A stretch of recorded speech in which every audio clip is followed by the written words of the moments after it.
Hello everyone and welcome back to Chronos plays Phoenix Wright Dual Destinies. Today, we're going in here.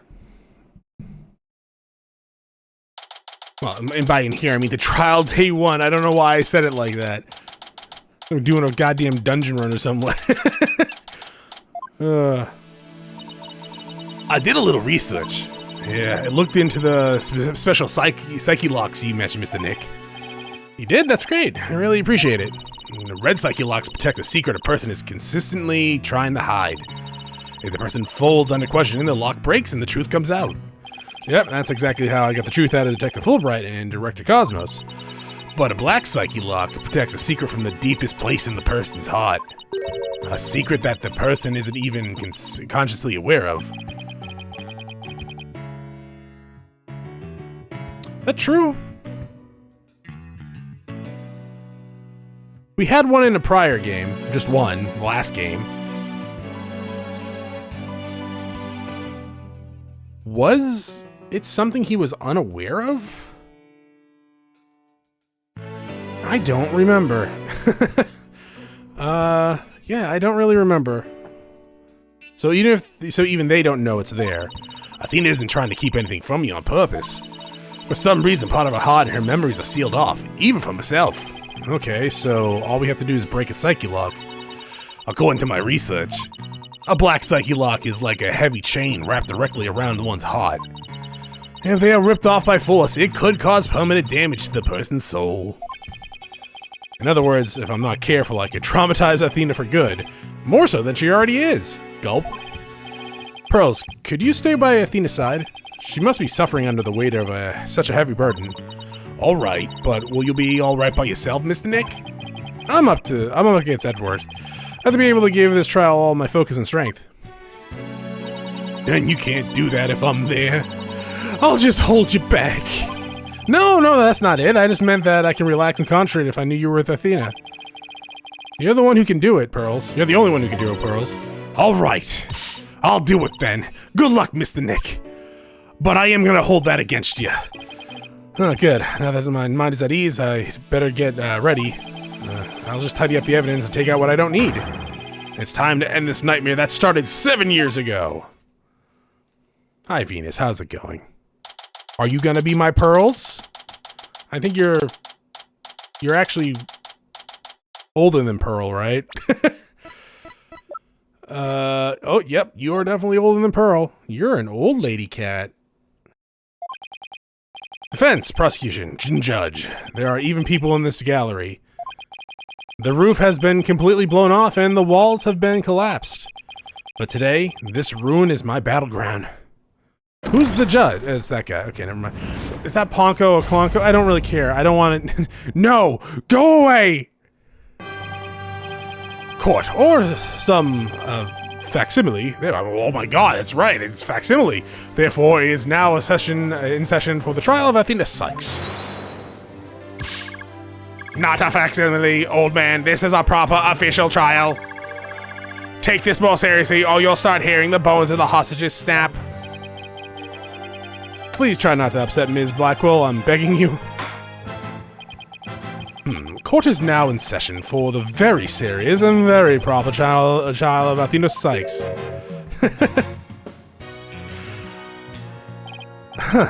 This is no trial. It's nothing more than a ridiculous farce. What did you say? I guess I could do Aura's voice here, because it's technically her. Edgeworth, did you not hear what I just said to his honor? However, this ridiculous farce has a very important meaning for our legal system. Recall the case of UR1 incident, in which a prosecutor was found guilty of murder. That case ushered in the audacious dark age of the law.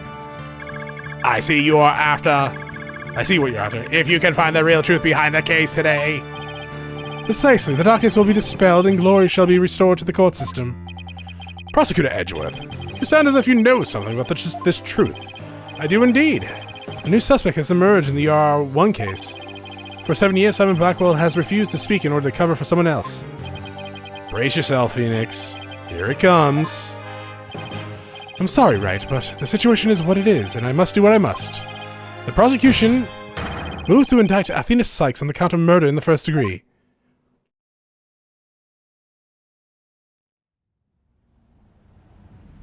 Anime? Like, wow. Regardless the circumstance, Really fucking windy in I here. intend to question the defendant with all I have. For that is a part of my creed. And my creed just got very blurry when I took off these glasses. Then you'd better bring it. If the two of you are ready. Oh wow, I'm not that far off on either Court is Edgeworth now or the in judge's session voice. For the trial of Athena Cykes. Almost there, but not quite. The defense was born ready. The prosecution is also ready. I'm not gonna lie. I was kinda hoping Juniper was gonna be the judge. This immense tension between us, it's like we're picking up right where we left off. It is my duty to clear Prosecutor Blackwell of false accusations and end this insanity. But I have no intention of losing Miss Cykes either. She's a very promising young lawyer. I know without a doubt that Athena is innocent.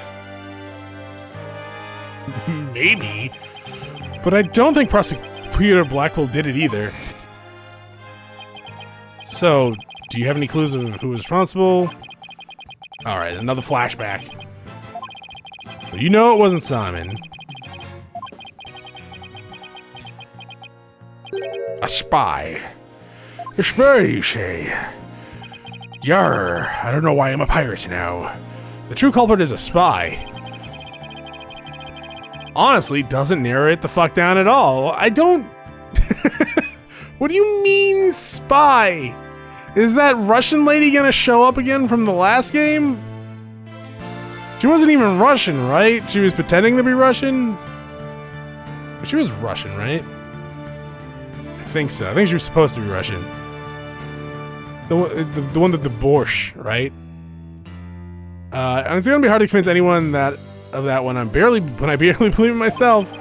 But I don't have a choice, and if I want to save Athena Blackwell and expose the spy. But like, what does that mean? Now, Prosecutor Edgeworth. Chronos is confused. Like, I know, like, when I think spy, I think someone that, you know, is spying on something. And gathering info and stealing stuff from, like, government stuff, sure. There is, like, corporate espionage. But, yeah. No need for the chief prosecutor, Your Honor. I'm here as a simple prosecutor. Very well. Your opening statement, please. Prosecutor Edgeworth. Although, I've been known of late to give an impressive opening statement myself. In all the trials I've ever seen, only the prosecution gives an opening statement. Oh, of course, you're right. I was just joking. I was just having a little fun. So he wasn't doing them out of fear. Interesting. I think the first one might have been out of fear, but then he was like, I'll do it. No, this is great. Let's start with a brief overview of UR1 incident. The incident occurred at the Cosmos Space Center 7 years ago on October 7th. The victim, psychologist Athena Cykes, was killed in the robotics lab on the 4th floor.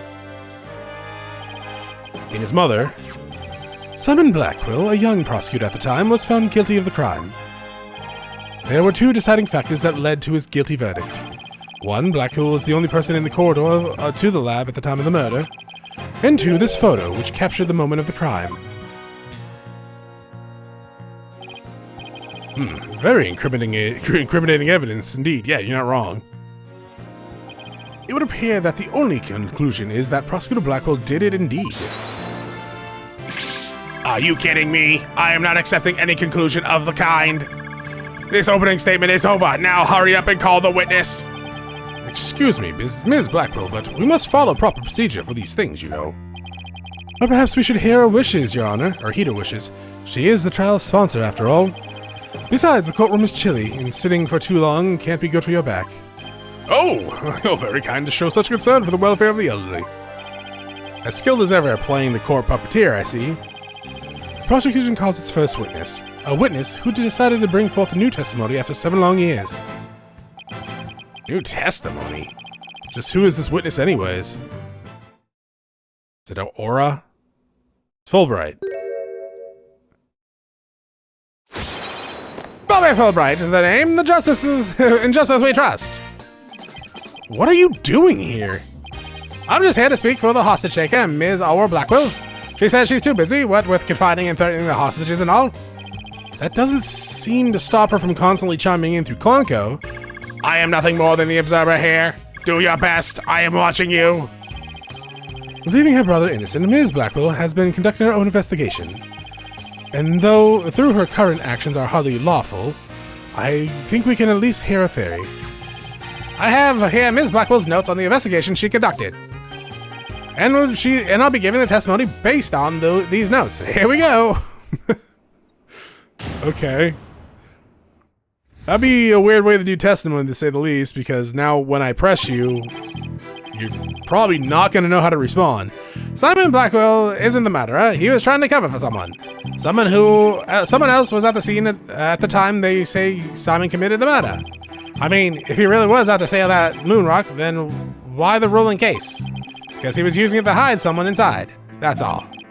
And the only person small enough to fit inside that case was Athena Cykes. And that's Ms. Blackwell's theories. And totally goes in the face of the official ruling, huh? But the case she mentioned, there were other rolling cases like that in the lab. Oh, actually, you know what? We didn't check out what evidence is removed. We are down the 2 tabs.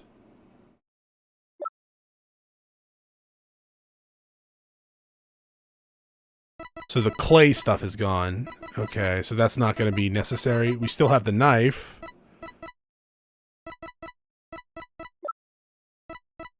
Okay. We looked at this, right? Yeah. Okay. But they're not for traveling. They're apparently for moving parts and equipment. I vaguely remember seeing 3 cases, all different size, and Pearls wanting to go in them. At the last trial, they thought that Prosecutor Blackwell used the case to steal the rock. And they had a perfectly good reason to think that, too. You see, there's a security camera in the corridor that leads to the robotics lab. And that camera captured the footage of Blackwell leaving the scene with the case. I can see why the footage helped to bring his trial to a quick end. It's very convincing, that's for sure.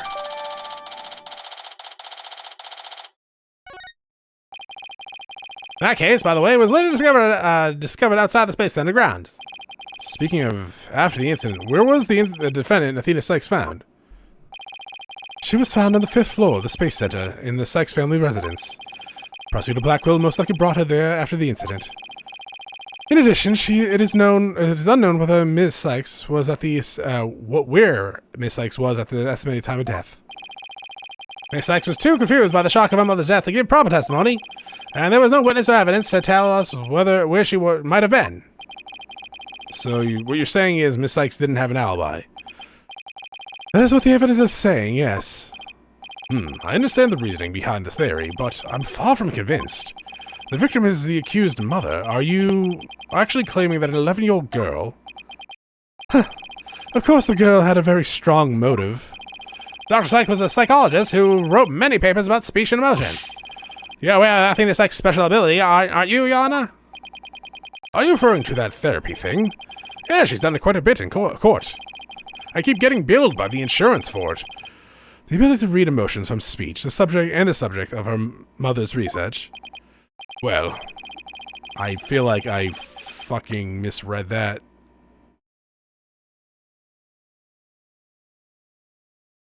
No, I didn't misread it. It is the ability to read ones from the speech and the subject of her mother's research. So you're just saying that her ability is the subject of her mother's research. Well, as long as it benefits society, I don't see any particular problem researching it. I don't like where this is going. Not one bit. Dr. Cykes was intent on her research. She forced her daughter to undergo experiments. Prosecutor Edgeworth, are you seriously suggesting? I've done my best to be delicate, but even you can't deny it to be true, Mr. Wright. No longer able to withstand the anguish of the experiment, Miss Cykes felt her only choice was to kill her own mother. Wouldn't be the first. Order in court. What a tragic story. Well, I mean, that's definitely happened in reality, but it's not super common. Actually, the most recent one is kind of the opposite. It's not even close. It wasn't anything like research. I don't know why it popped up. It's fairly old, and I don't remember the names, but apparently there was this mother who was like forcing her child to be an actor and doing a bunch of stuff, like really great stuff, and they even went to college at a super young age and graduated with like honors and stuff like that. And as the kid got older, I think they were 20 or something like that, they were like, you know what? I'm done with this abusive relationship. Fuck you. I never want to see you again. And the mother killed them. Like, as soon as the child tried to, like, be free of the controlling nature of the mother fucking killed her. Which is fucked up. Thankfully, I think she got the death penalty. But, my God. Yeah, people suck. People can just suck. Order in the court. What a tragic story. I hardly want to believe it myself. But we must proceed. Mr. Wright, if you could. Detective Fulbright, please refer to the notes. Hopefully your notes have answers to whatever I ask you in the press. Also, that lady to, I guess, Fulbright's right looks very bored. Actually, both ladies to the right and left look extremely bored. Hold it! So Prosecutor Blackwell will willingly accept a death sentence to protect someone else? Yes! That is precisely what Ms. Blackwell appears to believe. And that is what I believe as well. Prosecutor Blackwell is no murderer, Mr. Wright. Then why'd he kill her? Check and mate. But Athena Cykes certainly didn't kill anyone either, Mr. Edgeworth. So it appears neither of us can afford to go easy on the other. Fine, I expected no less. Time to get my ass kicked again by Wright. Oh, I remember these tense atmospheres. It's so invigorating. I'm only reading notes here, but yeah, I feel like extra invigorated too. So let's keep going. He just fucking slams with like 3 Red Bulls. I don't know what it is about this case, but I'm really fucking hyped up. Hold it! But that's just speculation. No, Ms. Blackwell has proper grounds for her claims. Objection! Then why didn't you say so in the first place? Objection! You're the one who screamed, hold it, and cut me off. Fine. So maybe I jumped the gun by a teeny weeny bit. Ha ha ha ha. Now I know what they mean when they say close enough to argue. Moving on.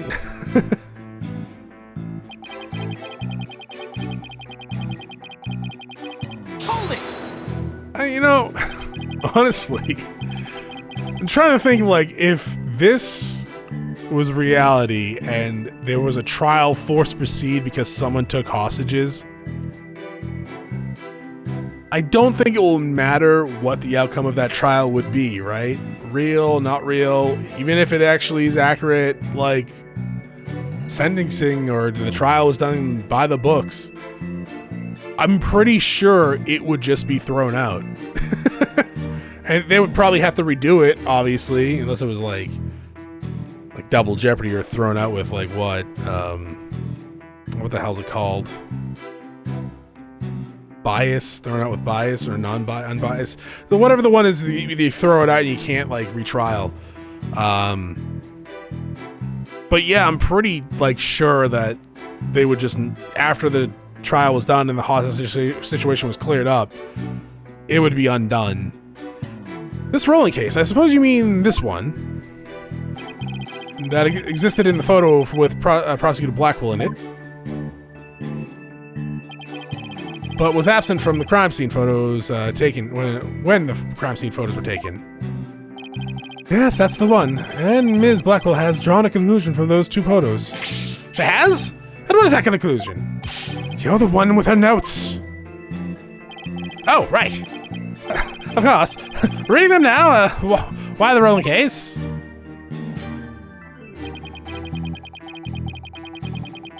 Hold it! And how do you propose he hit a person inside one of those cases? Have you forgotten that we saw just a thing the other day? At your own daughter's magic show. She fit a grown person into a small box. Oh yeah! Way to ruin the memory of a good day. A magic show? I wish you would have thought of invite me.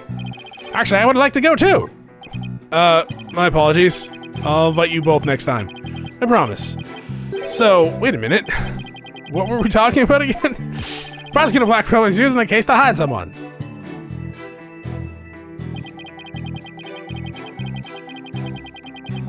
Hold it! But there was nothing. That's nothing more than conjecture, and it's hardly the only possibility. In any case, what do you think Prosecutor Blackwell had in the case? I don't know, a bunch of sex toys? The moon rock. Objection! There were 3 cases at the scene, but Prosecutor Blackwell used the largest one. The moon rock was egg-shaped and only about 8 inches in diameter. It wouldn't have made any sense to use the largest case just to move that rock unless he was trying to throw people off. Objection! Be that as it may, it doesn't prove Miss Cykes was inside. Huh. Then let me ask you this. Can you come up with a better theory of what was in the case? Well, Mr. Wright, can you? Yikes. Give a guy some time to think. Let's see. Should I try to bluff my way through this, through what could have been the case?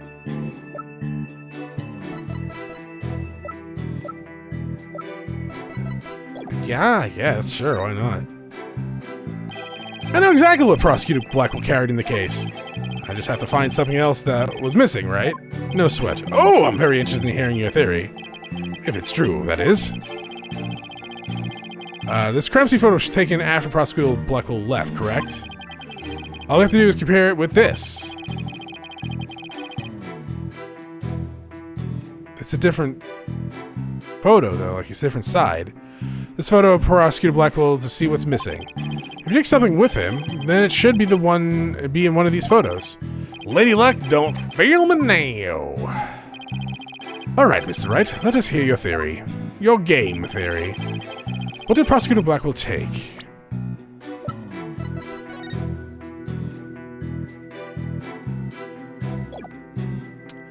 That weird robot thing?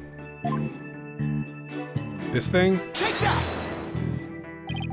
We notice there's a robot part on the top of the cart in this photo. However, in this photo taken after the crime, the robot part is gone. In other words, this part is something that was taken from the scene of the crime. You do appear to be right. I don't see it in the second picture. But it's just a piece of junk. How important could it be?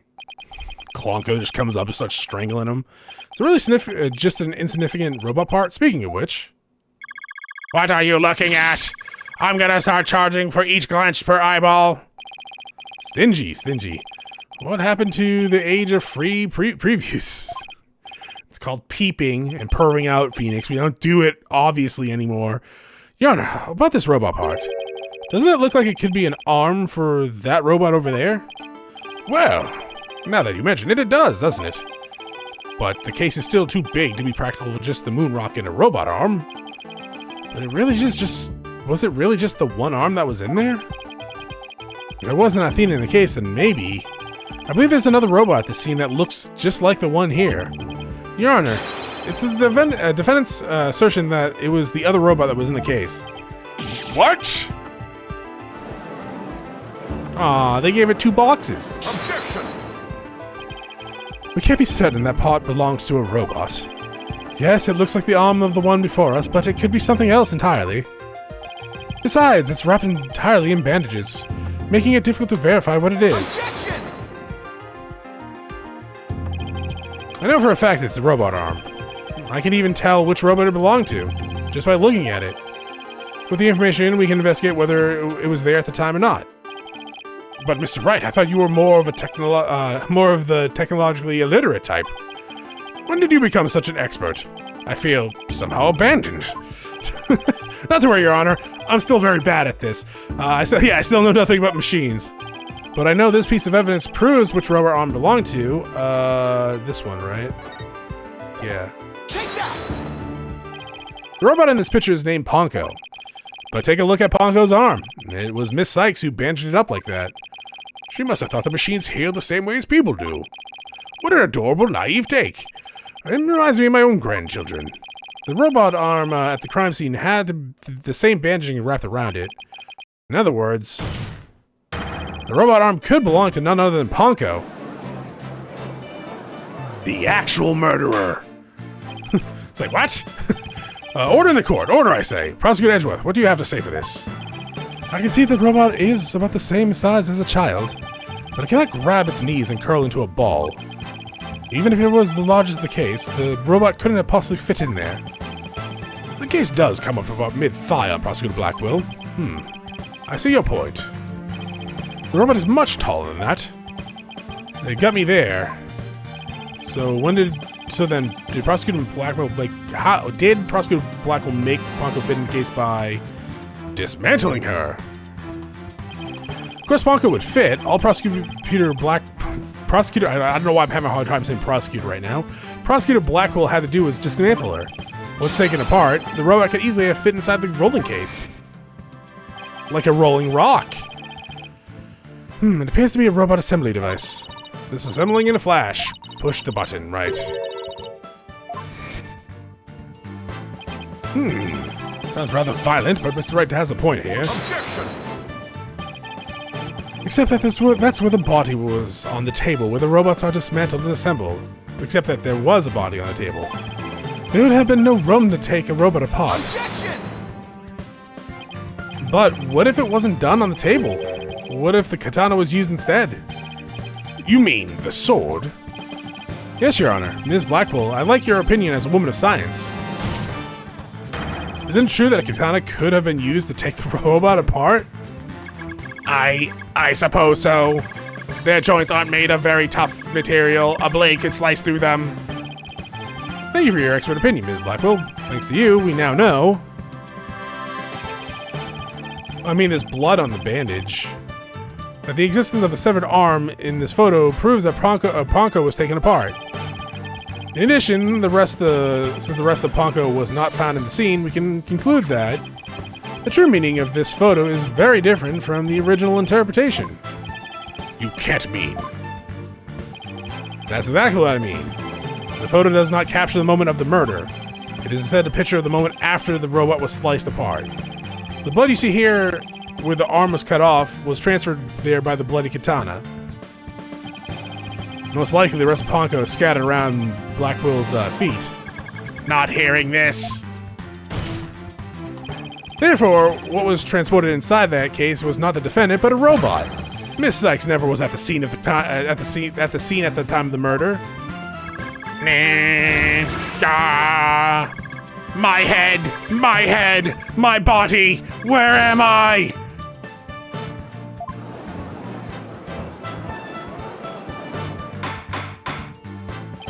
Order in the court.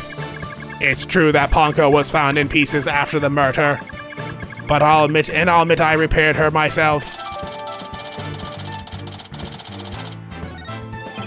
Yes, I'm finally making some progress, kind of. Hopefully, I've gotten at least one step closer to proving both Athena and Prosecutor Blackwell innocent. Well, I mean, you definitely, with this talk, have helped Athena. Not really so much Blackwell. Objection!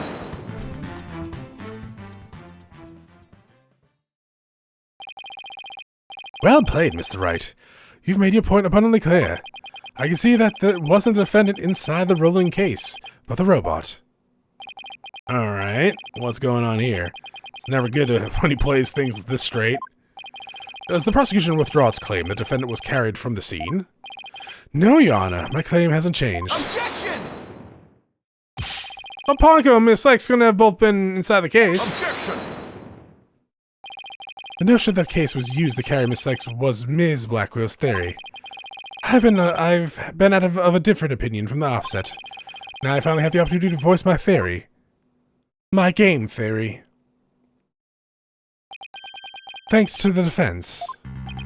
Edgeworth, he's been one step ahead of me this whole time! In that case, how do you propose the defendant left the crime scene? It's simple. The footage shows only Blackwell from behind. What's more, he's holding his arms in front of his body. As if he was holding something or someone. Did anyone hide the text box? We have this picture in here, don't we? No. Footage, actually.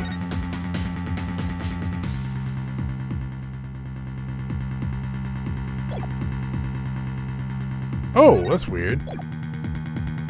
Oh, never mind. It's the nameplate. I thought there was going to say there's the different shadow. I don't know. Like, Athena was what, 11? At the time of the murder? I'm like, she's not super big or anything like that. Sure. And from what we've seen, her as a child, she is small-ish, probably about the size of Pearl. Or shorter than Pearl at this age, but like maybe slightly bigger than Pearl when she was like 7 or 8. But I don't know. Even being that short or small, I don't think you'd be able to do that and not have it be noticeable. That's hardly evidence. I have proof. The surcoat Prosecutor Blackwell was wearing. The victim's blood was found on the front of it, and the stain had a highly distinctive shape. A blood stain? With a distinctive shape? Please continue, Professor Edgeworth. I almost called you Dr. Edgeworth. Don't know why. 7 years ago, the defendant was known to constantly wear a certain item, of which there is only one in the world, a special pair of headphones made just for her. She looks very depressed here. She always wore...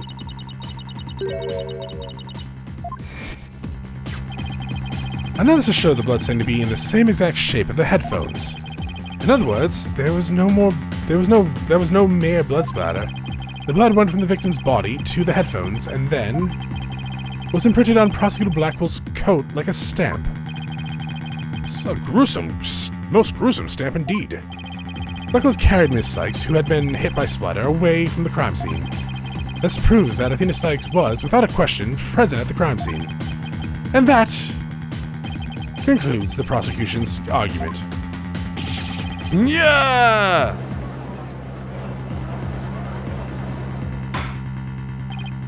Order! The defendant was indeed at the scene. It deepens the suspicion against her. Objection! No, it doesn't! He just sticks his fingers and he's like, la la la, I'm not hearing this. But we also shown the robot was there at the scene as well. Objection! I'll be on making the ridiculous claim that a simple robot was the real murderer. I'm about to. I don't really think that, but no, but you can't possibly say there isn't. It isn't there. Dr. Fulbright, was the robot questioned at the time? No, I don't see any record of it. I believe it was considered unrelated to the case. But as it turned out, the robot was actually integrally related. Your Honor, the defense would like to call Ponka to the stand. A robot witness? What's next, an orca? My God. Order the court. Prosecutor Edgeworth, what do you think about this? It's fucking your call, dude. You're the judge. Miss Wright has called all men as witnesses to the stand over the years, so I'm not a robot. Nothing surprises me anymore. Very well, I will allow the witness. Bailiff, summon the robot! Witness, please state your name and occupation. My name is not Witness. My name is Ponko. Yes, I realize that. But when you are on the witness stand, you are the witness. No, I am not. I am Ponko. Say it with me, Ponko. What utterly inflexible little robot. You're the last person who should be calling anybody inflexible. Ugh. Reminds me of my grandchildren who just learned his own name. How precious. All right, Ponko. I'm gonna ask you some questions. Questions? You have questions? Hooray! What are your questions? I want to know if you were there at the scene of the murder of Athena Cykes. It was 7 years ago on the 7th of October at around 2 p.m. in the robotic lab. Certainly. Just one moment. Searching data. Search complete. Yes, I was there in the robotics lab. It would seem the robot's testimony is necessary to this part of this case after all. This is great. I knew Ponko must have seen something important. A murder committed right before this poor little girl's eyes. It's inexcusable. The judge seems ready to adopt Ponko as another grandchild. So, little Ponko, do you think you could give us your testimony today?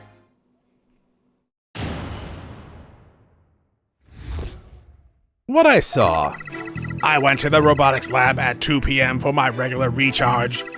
Just as I was about to charge up, Athena came in and hugged Mummy Metis. And then Mummy Metis fell down. After that, I was recharging, so I don't know anything. After I charged up, I was cleaning the room and Mr. Simon came in. Then an error occurred. There is no data after that point. Well, it sounds like the defendant was, without question, at the scene. However, it doesn't appear that the witness saw the actual moment of the murder. I disagree. This testimony shows that the defendant did indeed commit the crime. Huh? What? At the end of the day, we mustn't forget the witness is still a machine. Being a robot, its understanding and capacity to express itself is all limited. So what are you suggesting? The witness' statement needs to be interpreted. For example, the terms hugged and then fell down. Adults don't usually fall down after being hugged by a child, unless that child is the Hulk. They don't, but... or it's a running hug. Yes, what this witness's statements are telling us is that the defendant stabbed the victim with the murder weapon during that moment. What?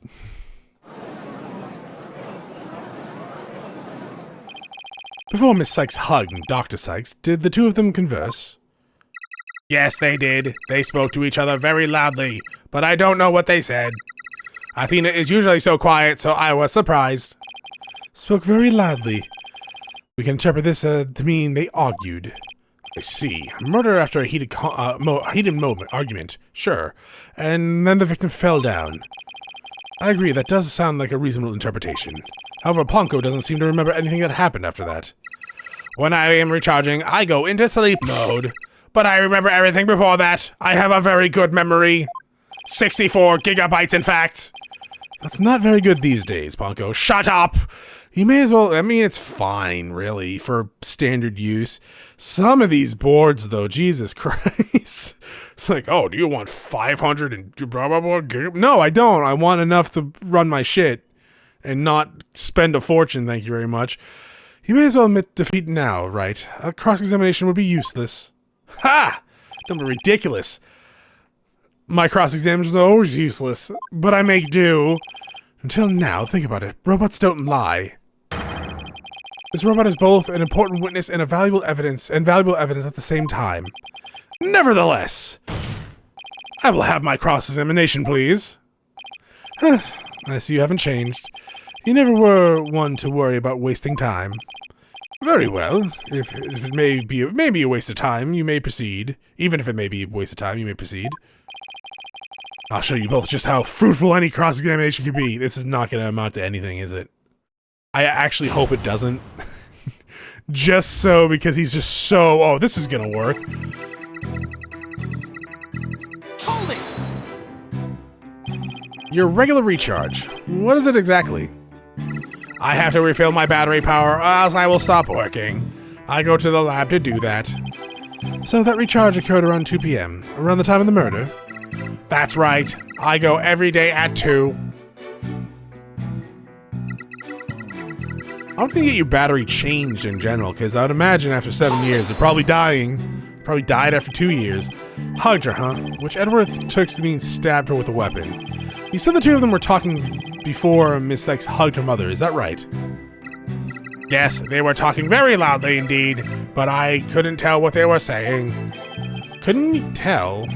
Even though they were speaking so loudly. I'm only allowed to listen to voices that are directed at me. Huh. If it listened to every voice, it would be little better than a mobile eavesdropper. Well, that explains why some Ponko's testimony is so vague. It's a shame that our little friend wasn't listening in, however. We could have learned what they were talking about just before Dr. Cykes was killed. Now then, what happened after that?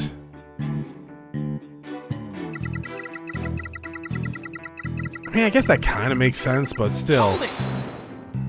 In terms of, like, designing a robot that way. I don't want to delve too deeply here, but I'm gonna do it anyways. Can you tell us how the victim appeared and acted at this moment?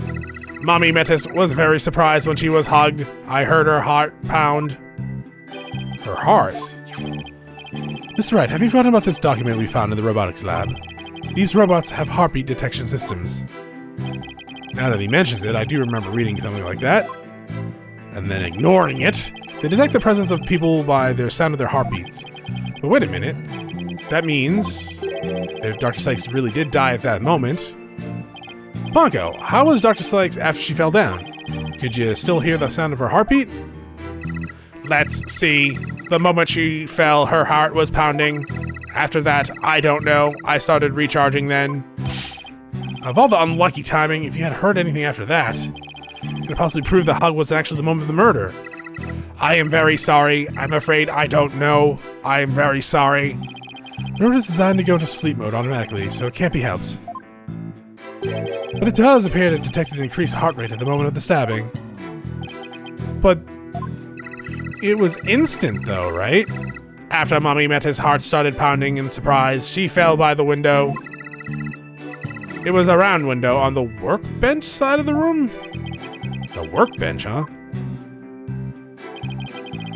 Ponko must be talking about that table. Then how did she get onto the thing? Is there anything critical in Ponko's testimony? Yeah, there's something. Your Honor, I believe this statement is critical. I'd like to add it to her testimony. Very well. Ponko, could you please add that statement to your testimony? That's a good little girl. Ponko is now creeped out. Hold it! Let's see. There were 2 round windows in the robotics lab. Which one did you mean? The one on the right, near the hanging scroll. The hanging scroll was Mummy Metis's prized possession. Okay, in the pictures of the crime scene from 7 years ago, there is definitely a hanging scroll. A Japanese theater mask hanging in the workbench side. Those masks are creepy. Chronos, don't be so says, no, those fucking masks are creepy. I would never hang those in my room. You can't. If I woke up and saw that hanging on my wall, I would need new sheets every morning. But there are some problems with the statement. Well, we'll do one more and then I guess show the picture. Well, no, we'll do the rest of them. Hold it! I thought there was only one more left. Prosecutor Blackwell. I wonder what he went there for. His objective? I don't know. I don't know. Huh. I guess I can't very well ask Ponko to speculate. So what happened after Prosecutor Blackwell arrived? He cut me up into pieces. He was singing Papa Roach. Oh, fuck. I didn't mean to skip there. I mean, I feel like a robot would know the difference between a hug and stab. Like, if it was something that didn't look like a hug, it would have said something like lunged at mother or mummy or mama, whatever the hell it's called, instead of hugged, right? You don't remember what happened next? An error, huh? I wonder if... All data suddenly cut off at that point. Like when my head was cut off. I don't know anything after that. This is the questions right here. According to the defense's theory, this photo shows when the robot was being taken apart. Exactly. We can conclude that Ponko's error was the result of her being dismantled. Indeed, the bodies of these robots are designed to be controlled remotely by a separate computer. Yeah, that's basically what Ms. Blackwell explained to us. She said their hearts and memories are stored in a separate computer. When the witness was taken apart, she lost the use of her body, not her memories. That's how she's now still able to give us testimony about the events of the day. Fascinating. It says that she could be seriously wounded, but her soul still burns. There's a few parts in Ponko's testimony that are hard to interpret. Yeah, okay. So...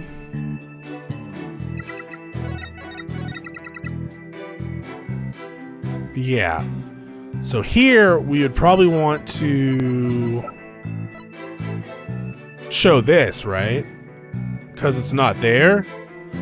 So we'll do that next time, yeah? Thanks for watching. I'll see y'all next episode. Have a great day. Bye.